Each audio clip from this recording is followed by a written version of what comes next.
नमस्कार, वंदे मातरम। दोस्तों, स्वागत है आप सबका सैनिक पाठशाला में। संसद का शीतकालीन सत्र चल रहा है दोस्तों, और शीतकालीन सत्र से बड़ी जानकारियां सामने आ रही हैं। सरकार ने लिखित में यह लोकसभा में कहा है कि सरकार के पास पैसों की कोई कमी नहीं है। एक पूछे गए सवाल का जवाब देते हुए वित्त मंत्रालय की तरफ से यह जानकारी आई है कि सरकार के पास पर्याप्त पैसे हैं। तो ऐसे में सरकार को जो कोरोना समय में जो 18 महीने का डीएडीआर फ्रीज किया गया था, उसको देने के लिए जो पैसे चाहिए, क्या वो सरकार दे सकती है? सरकार के लोकसभा में दिए गए सवाल और जवाब से तो ऐसा ही लगता है कि हां, सरकार के पास पर्याप्त पैसे हैं और वो सरकार भुगतान कर सकती है डीएडीआर का एरियर। तो चलिए आगे जानेंगे। आपको बकायदा जो वित्त मंत्रालय की तरफ से लिखित में जो जवाब दिया गया है लोकसभा में, वो भी दिखाऊंगा। और कोरोना समय में जो एरियर रोका गया था, जो डीएडीआर रोका गया था, उसका जो एरियर बनता है, उसके बारे में सरकार ने क्या कहा है, उसके बारे में भी बताऊंगा। तो चलिए दोस्तों आगे बढ़ेंगे वीडियो में। जैसे आप देख पा रहे हैं, संसद से 10,42,000 करोड़ रुपए की गजब की जानकारी। जी हां, और डीए एरियर 34,402.32 करोड़ का केवल। जी हां, वित्त मंत्रालय ने यह जानकारी दी है कि सरकार की अगर इच्छा शक्ति हो और इच्छा शक्ति दिखाते हुए सरकार ने 10,42,000 करोड़ रुपए खर्च कर दिए, माफ कर दिए। कहां किए वो आगे जानेंगे और बकायदा आपको लिखित में सरकार का जवाब के साथ दिखाऊंगा। दोस्तों, संसद में सरकार ने रखे दो आंकड़े। सबसे पहले कर्ज माफी 10,42,000 करोड़। जी हां, चलिए मैं आपको सरकार की तरफ से जो जारी किया गया जवाब है, जो वित्त मंत्रालय का जवाब है, उसको दिखाता हूं किस तरीके से वित्त मंत्रालय ने पूछे गए सवाल का जवाब दिया है। दोस्तों, लोकसभा का यह सवाल जवाब का ब्यौरा है जो 11 दिसंबर 2023 का आप देख पा रहे हैं, जिसमें हेडिंग बैंकों द्वारा ऋणों को बट्टे खाते में डालना, यानी कि ऋणों को माफ कर देना, जिसमें सवाल किया था श्री एस वेंकटेशन जी ने। और उस सवाल में उन्होंने यह पूछा था, क्या वित्त मंत्री यह बताने की कृपा करेंगे कि वर्ष 2014-15 से 2022-23 तक के वित्तीय वर्षों में राष्ट्रीयकृत बैंकों द्वारा ऋणों के बट्टे खाते में डाले गए ऋणों की राशि का ब्यौरा क्या है? यानी कि अभी तक 2014-15 से लेकर अभी तक कितना पैसा आपने माफ कर दिया ऋण में, और आगे 2014-15 से 2022-23 तक के वित्तीय वर्षों में ऋण को बट्टे खाते में डाले गए अशोध्य ऋणों से प्राप्त राशि का ब्यौरा क्या है, और उसमें से कौन सा कितना अमाउंट जो है रिकवर किया गया है, जिसका जवाब जो वित्त राज्य मंत्री हैं डॉक्टर भागवत कराड़ जी हैं, देखिए उन्होंने दिया है। अब सवाल का जवाब देते हुए जो वित्त राज्य मंत्री उन्होंने ये कहा है कि भारतीय रिजर्व बैंक के आंकड़ों के अनुसार वित्तीय वर्ष 2014-15 से वित्तीय वर्ष 2022-23 तक सार्वजनिक बैंकों ने कुल 10,42,000 करोड़ रुपए की राशि को बट्टे खाते में डाला है।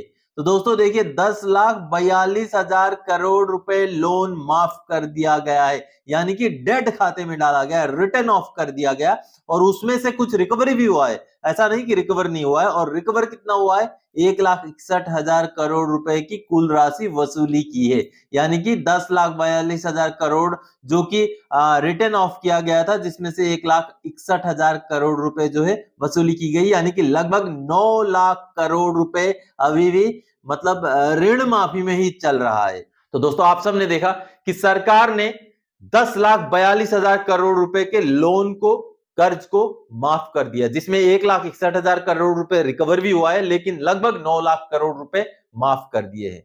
अब दोस्तों आगे मैं बताता हूं, 18 महीने का डीएडीआर का एरियर का भुगतान के लिए सरकार को 34,402.32 करोड़ रुपए ही चाहिए। सरकार ने यह भी लोकसभा में ही जानकारी दी है कि अगर डीएडीआर का भुगतान करना पड़े तो उसके लिए 34,402.32 करोड़ की आवश्यकता होगी। तो ऐसे में अगर 10,42,000 करोड़ रुपए ऋण माफ किया जा सकता है, तो उन लोगों का पैसा 34,402.32 करोड़ रुपए, जिनके बदौलत सरकार का इनकम होता है, आमदनी होती है, क्योंकि सरकारी कर्मचारी ही तो है या वो पेंशनर ही तो है जिन्होंने सरकार का आमदनी करने में सरकार की मदद की है। तो उनका जो बकाया जो रोक के रखा गया था, क्या उसको सरकार रिलीज नहीं कर सकती? अगर लगभग 9 लाख करोड़ रुपए सरकार माफ कर सकती है ऋण में, तो 34,402.32 करोड़ रुपए क्यों माफ नहीं कर सकती? चलिए, सरकार ने जो जवाब दिया था पिछली बार लोकसभा में डीएडीआर का एरियर के ऊपर, उसको देखते हैं पहले। अब दोस्तों लोकसभा में ही पूछा गया एक दूसरा सवाल जिसका जवाब सरकार ने दिया था कुछ दिन पहले, उसका ब्यौरा आप देखिए, जिसमें श्री सी लालरोसांगा जी ने क्लियरली पूछा था वित्त मंत्री जी से कि क्या सरकार जो कोविड 19 महामारी के दौरान जो केंद्र के कर्मचारी और पेंशनर्स के 18 महीने का डीआर का बकाया फ्रीज किया था उसको निकट भविष्य में पेमेंट करने जा रही है, उसका भुगतान करने जा रही है, और अगर भुगतान करने जा रही है तो सरकार को कितना पैसों की जरूरत पड़ेगी उसको भुगतान करने के लिए, इस तरीके का सवाल यहां पर उन्होंने किया था। तो जिसका जवाब सरकार की तरफ से आया था दोस्तों, आप देख पा रहे हैं, जो सरकार में वित्त राज्य मंत्री हैं, वित्त मंत्रालय में राज्य मंत्री श्री पंकज चौधरी जी ने उसका जवाब दिया था, जैसे यहां पर आप जवाब का ब्यौरा देख पा रहे हैं। अब यहां पर मंत्री जी ने यह कहा है कि जो 1 जनवरी 2020, 1 जुलाई 2020 और 1 जनवरी 2021 में देने वाला जो डीएडीआर का जो बढ़ा हुआ दर था वो रोका गया था, ताकि कोरोना के समय में जो आर्थिक व्यवधान, जो आर्थिक संकट पैदा हुई थी उसको सही किया जा सके, दुरुस्त किया जा सके। तो इस वजह से जो है उस समय में वो एरियर या वो डीएडीआर का बढ़ा हुआ रेट नहीं दिया गया था, और आगे वो बोलते हैं कि प्रश्न ही नहीं उठता, यानी कि उसको देने का कोई प्रश्न अभी नहीं उठ रहा है। हालांकि केंद्र सरकार के कर्मचारियों और पेंशन भोगियों को देय महंगाई भत्ते और महंगाई राहत की 3 किस्तों को रोके जाने से 34,402.32 करोड़ रुपए की धनराशि बचाई गई थी और कोविड 19 महामारी के आर्थिक प्रभाव पर काबू पाने के लिए उपयोग में लाई गई थी। यानी कि सरकार ने 2 टूक ये कहा है दोस्तों कि 18 महीने का डीएडीआर का एरियर अभी भुगतान करने का सरकार का कोई मूड नहीं है, और उसमें 34,402.32 करोड़ रुपए बचाए गए थे, जिनको सरकार ने कोरोना महामारी के समय जो आर्थिक तंगी पैदा हुई थी उसको ओवरकम करने के लिए, उसको डिफीट करने के लिए इस्तेमाल कर दिया।